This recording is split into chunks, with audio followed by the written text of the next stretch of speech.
Click the links for Odysee, Chute, Discord, and the rest. First of all, two things can simultaneously be true. George Floyd and Chauvin can both be scumbags. In this case, it might be the case of one scumbag killing another scumbag. And, did Chauvin actually cause the guy's death? Probably not. It was probably an OD. But do you want to live in a police state where the police have you handcuffed, your hands behind your back, kneeling on your neck for 9 minutes?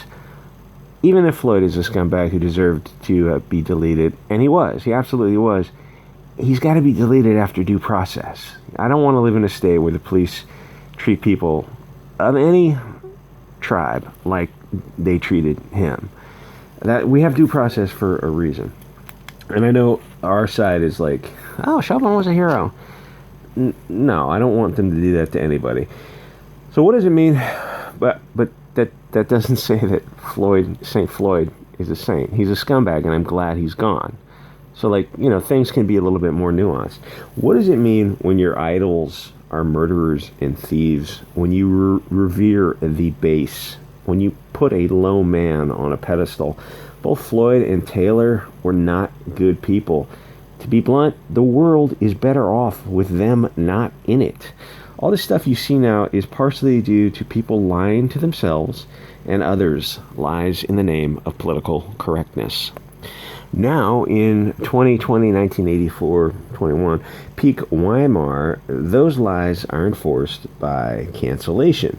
To call these modern-day saints and golden cows thugs means that you'll be fired and evicted by the mob. They call it accountability culture, and there's no point in arguing it.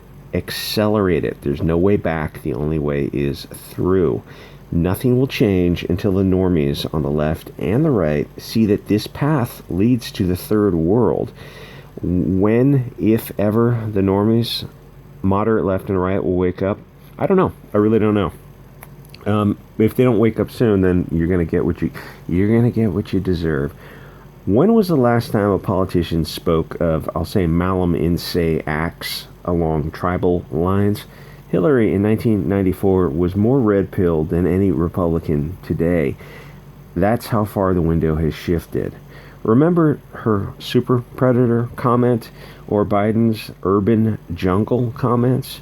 That was a very long time ago, and they were right, and now they kneel for thugs. Okay, so the funny thing is, there's video footage because everywhere in any city, anywhere, it's going to be on high definition cameras. So this is a strange. They show a male ducking down under one of the statues. He then mixes something together and he skates away, throws a container of paint at the statue. They don't mention his physical description of him, which is interesting for these. We know control CNN. It is Cohen here in Samburg. We're dealing with this art project, but the reporters don't mention the guy's description. This is strange. It's strange. Is it perhaps not what we expect it to be? A kid on a skateboard. Well, kids of all tribes ride skateboards. Interesting if we find out who this kid was. If he wasn't perhaps the blonde-haired, blue-eyed, fair-skinned hero that Cohen is looking for. Anyway, so confront art co-founder Andrew Cohen. And the other girl was cleaning up the scene. It was part of the thing. Is Sandburg, something. So Cohen and Samburg were a team of volunteers that are already on the scene cleanup. They went hard store and bought supplies out of their own pockets. This is inspiring teamwork and support from the community. George Floyd's a scumbag. To put him on a pedestal, that's like Sodom and Gomorrah levels. Oh, so Harmony Seaberg, sweet Jesus, one of the volunteers who helped clean up this, noted how difficult it was to see it in its defaced state. Well, it's really hard to see this larger-than-life man like this. George Floyd's got a long criminal record. You can get to the point of washing away political correctness where you look at Taylor and Floyd and go, yeah, the world is better off with them out of it. Taylor had a body in a rental car, in the trunk, of course, a deceased one, in the trunk of a rental car that she returned. She was fired from, I don't know what she was, an EMT. She had a body in a rental car, and she returned the car, and she was probably so whacked out on drugs after they hit this guy and put him in the trunk of a car, she didn't notice that she had a body in the trunk of her car. So I don't know how that got there. I'm glad you're gone. The cops are doing the Lord's work in that case. And besides, I think didn't Taylor fire through a closed door at the police, and the police fired back. It's like you're putting people in a weird position where people who are very much critical of the police state are now looking at the police and like, oh, you guys are dealing with actual animals, like two-legged animals. Anyway, so he's not a larger than life man. He's a scumbag. He's a scumbag that leads to the third world Brazilification, South Africa of America. We're trying to get all the paint off his face, but it's very emotional. He robbed a woman. He did a home invasion on a woman. Hey, listen, I don't want to live in a police state, but I'm also way, way pro death penalty. If you do a home invasion on anyone, that's a death penalty in my worldview. Yeah, home invasion, death penalty. That's not some kitty taking a pair of sunglasses from an unlocked car, is what kids did in my day. I never did that, anything like that. But that's a whole different. Even somebody like taking a joyride, it's like there's a whole different level of crimes against property and crimes against the person.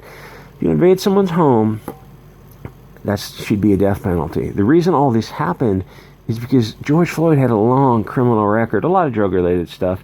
He was a scumbag, but even when in his violent crime, it's like, how many years did he get for that home invasion? He got a few years. Like, that should have been 30 years, and realistically, there's no rehabbing someone. I don't want to rehab someone who does a home invasion as a part of their, like, the totality of a life of crime. Like, I don't know, maybe one home invasion there's room to negotiate. But, he was with a bunch of guys, armed home invasion against a woman. That's a death penalty. That should be right off the death penalty. But the state released him after, like, I don't know, a few years. We're not talking like 30 or 40 years, because the guy's only like 45. And because they released him, these DAs and judges, I would love to look up the names of those DAs and judges. I would love to see that. Because they're probably globalists also. They release these people back into the wild where they commit more crimes. It's like all this stuff that happened is because Chauvin and Floyd he should have already been riding the lightning years ago. And don't get me wrong, Chauvin, I'm glad he's off the streets too. I don't want the state actor to just skip that due process and exercise cruel and unusual punishment. You don't need to put your knee on somebody's neck. I think even the thin blue line people are like, okay, listen, there's like 5 or 10% of cops that need to go, and the rest we need to hold. We need better cops. We need to hold them accountable. But if you think you're going to defund the police, it's like there's 500 deletions in Chicago every year.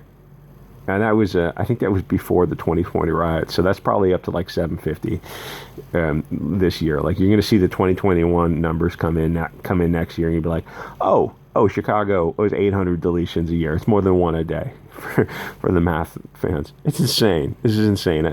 Like, the Democrats, they get everything they deserve. Anyway, like, comment, subscribe. I will see you guys all.